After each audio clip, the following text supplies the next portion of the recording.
Isang pinagpalang araw sa inyong lahat. Tayo po'y magninilay sa salita ng Diyos, ang pinagmumulan ng awa ng ating buhay, ang salitawa. Today, my dear brothers and sisters, we are celebrating the feast of Saint Thomas the Apostle. Mga kapatid, sa palagay ko po, lahat tayo sasang-aayon na mahirap magmahal muli kapag tayo'y nabigo, nasaktan o nasugatan. Mahirap ibalik ang tiwalang nagkaroon na ng lamat. Mahirap tayong magtiwala kapag tayo'y na-disappoint, nasaktan o nasugatan. Mga kapatid, sa palagay ko, ito rin ang pinagdaanan ni Santo Tomas na Apostol nang masaksihan niya ang Panginoon na namatay sa krus. Gumuho ang kanyang mundo, nasaktan, nasugatan. Kaya nga, nang ibinalita sa kanya, when the news reached him that the Lord is risen, he doubted. Kaya ang tawag sa kanya, may kambal o doubting Thomas. Why? Because sabi niya, unless I see the mark of the nails in his hands and put my finger into the nail marks and put my hand into his side, I will not believe.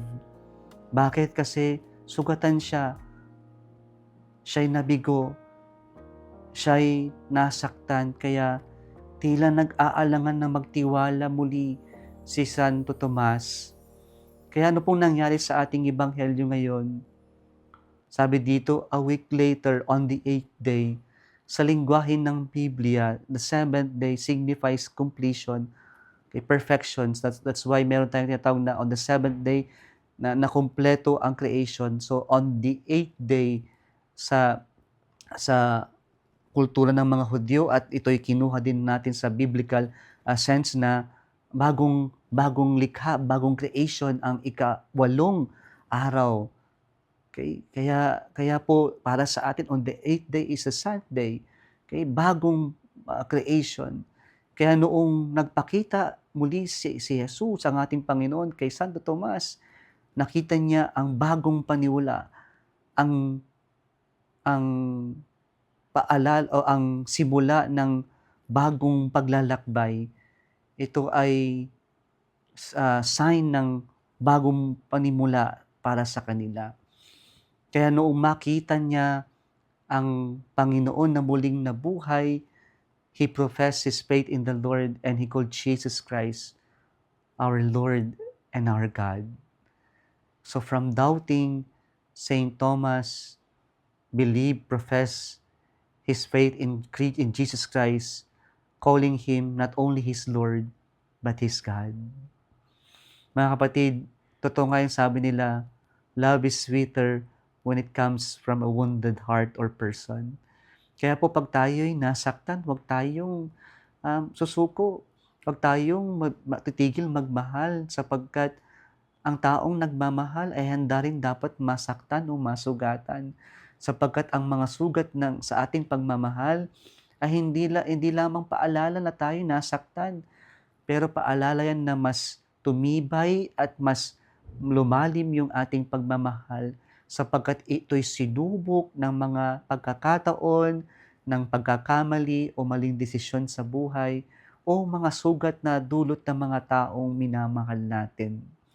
Kaya ang taong muling nasaktan, kapag ito'y muling nagmahal, ito'y mas malalim at mas masarap. Pangalawa, mga kapatid, nang magpakita ang Panginoon kay Santo Tomas, ipinakita niya at pinahawak niya kanyang mga sugat. Isa itong pagpapakita, mga kapatid, na hindi tayo nag-iisa sa mga pinagdaraanan nating sugat. Nauna na ang Diyos, at yung ating mga sugat ay pakikipagkaisa natin sa mga sugat ng Panginoon. Kaya po sana yung ating mga sugat ay hindi lang natin ito kamuhian, pero ating yakapin at sabihin natin na ito'y parte ng ating pagpapalalim, ng ating pagkaunawa at pagmamahal.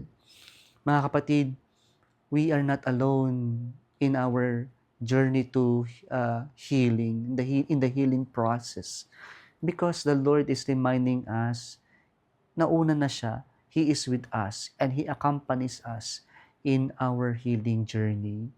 We are not alone. And so, we have our God and all the people the Lord sends to us para gabayan at tulungan tayo sa ating paghilom. Pangatlo at panghuli, nung ipinakita ng Diyos yung kanyang mga sugat, ito'y marahil mga peklat na, mga bakas ng sakit. Kaya po ang paalala dito sa atin, hindi tayo mananatiling sugatan. Hihilom ang mga sugat at pahintulutan natin ang mga sugat natin na mahilom. Na huwag nating pahayaan na lamang na magdugo o patuloy nating tiisin ang mga sugat. Sapagkat ang mga sugat ay dapat humihilom. Tanda na buhay pa tayo. Tanda na kapag humilom na yung mga sugat, ay handa na muli tayo. Handa na muli tayong humarap, handa na tayong muling magmahal. At paalala ito na ang ating na tayo sinubok ng mga pagkakataon, okay, ng maraming pagsubok sa buhay.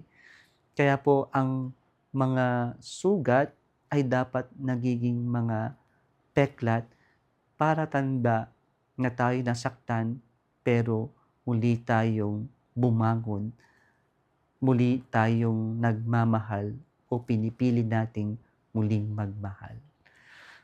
Kung nagustuhan mo ang video na ito, huwag kalimutang mag-like, i-share at mag-subscribe sa Salitawa Facebook page and YouTube channel. Muli isang pinagpalang araw sa inyong lahat.